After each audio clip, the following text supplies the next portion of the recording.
ponte, y veníamos conversando hace un momento, ¿no? De que en Perú es muy difícil que aparezcan asesinos en serie por los patrones de conducta que manejan al atacar. Pero lo que sí se ve todos los días en las noticias son los feminicidios. Sí. Algo me dice que muchos de esos feminicidios que acusan a aquellas personas que sí cometieron este tipo de crimen, por ahí muchos de ellos son asesinos en serie, porque por ahí solamente se enfocan en el crimen que han hecho en el momento, pero nadie investiga si atrás de eso ha generado más asesinato a otras personas. O sea, de hecho son potenciales asesinos en serie. Pero si anteriormente nadie sabe si ha hecho más Exacto. Y de acuerdo, como ahí entra nuevamente el tema de la necesidad en base a las leyes, ¿no? Por ejemplo, si bien hay un artículo que tipifica el homicidio calificado, también hay un artículo que tipifica el feminicidio. Y hay distintas circunstancias en las cuales uno puede cometer el delito, pero si por ejemplo, se presenta una o más, ya calificas para una cadena perpetua. Y ahí es la manera en cómo el legislador ha tratado de llevar más a fondo o penalizar de una manera más fuerte algo que es más común.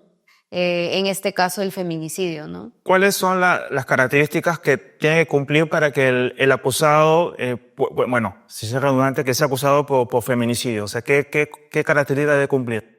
Lo principal que tiene que cumplirse para que sea feminicidio y no un homicidio calificado simple es que claramente que se cometa hacia una mujer, pero el Código Penal lo dice o lo especifica tal cual como por el simple hecho de ser mujer. O sea, tiene que haber de por medio un desprecio o un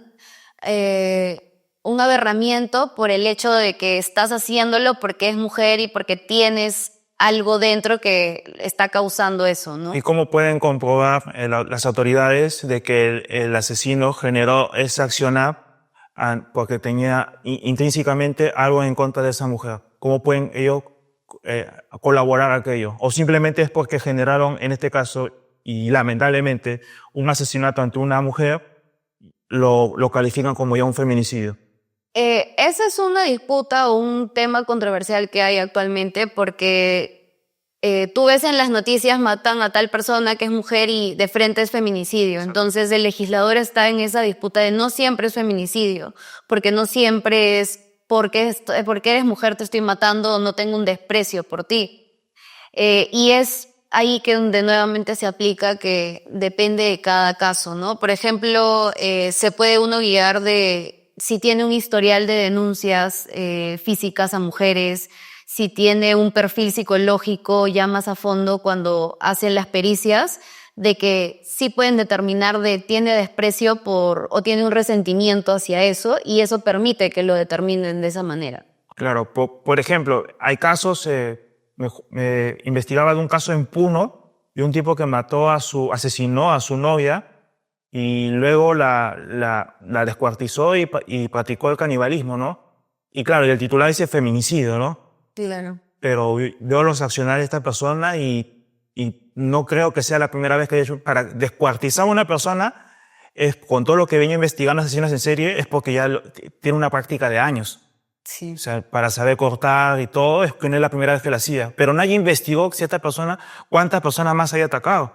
También en cuanto a descuartizar a una persona, también puede irse por el lado de que, así como los crímenes son más por el lado pasional en el país o en el contexto latinoamericano, va por ese lado en la mayoría de casos también que he podido ver que no sabía qué hacer luego de que asesiné a la persona y no sé cómo deshacerme del cuerpo. Y por ejemplo, ahí tienes una influencia de todas las películas, las cosas de series de asesinos, que dicen, ok, lo descuartizo y las personas se les viene a la cabeza, lo voy a hacer porque de esa manera me puedes hacer del cuerpo. Sí, pero, por ejemplo, o sea, ponte Jeffrey Dahmer, una vez que se dijo un momento, voy a comenzar a descuartizar, ¿no? Jeffrey Dahmer practicó años, ¿no? Primero con animales, después con los maniquís, iba viendo, o sea, todos los asesinos en serie trabajan, depende de qué tipo de asesino en serie, ¿no? El desorganizado o el organizado. El organizado es meticuloso, estudia y va practicando los cortes y todo. Como te decía, ¿no? Algunos cortan primero la cabeza para que no le esté mirando cómo cortan las demás partes. Claro.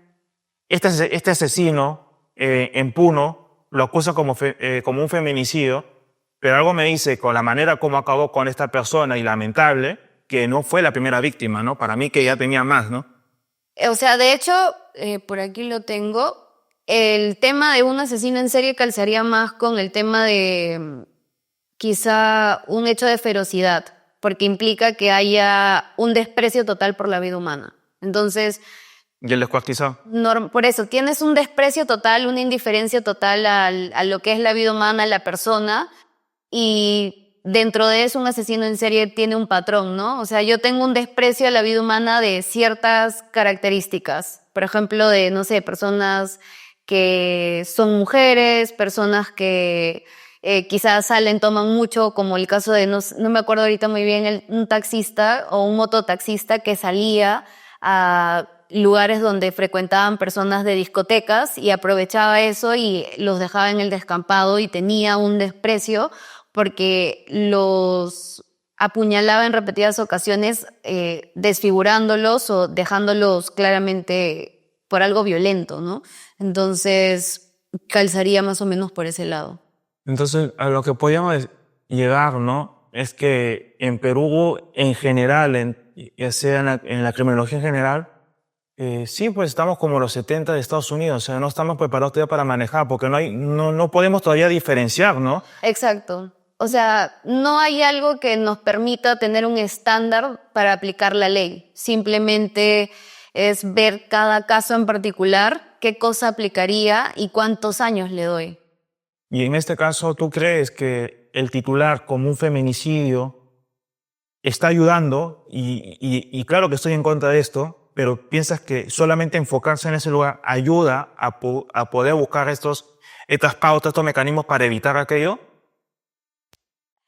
En realidad, como el contexto es tan fuerte, entiendo que por eso lo aplican, pero a mi punto de vista, lo importante sería verificarlo, o el principal hallazgo que tendría que hacerse es con una pericia psicológica, porque ahí los psicólogos forenses o los peritos pueden determinar de dónde sale el problema. Si simplemente fue un asesinato, bueno, no simplemente, ¿no? Pero si fue un asesinato por emoción violenta, porque perdió, no sé, los cabales en ese momento, o si tiene un problema ya intrínseco que lo hace un asesino en serie, un potencial peligro para, en caso de darle una pena más baja, claramente no va a cambiar la mentalidad y puede volver a caer en ese mismo patrón. Comprendo.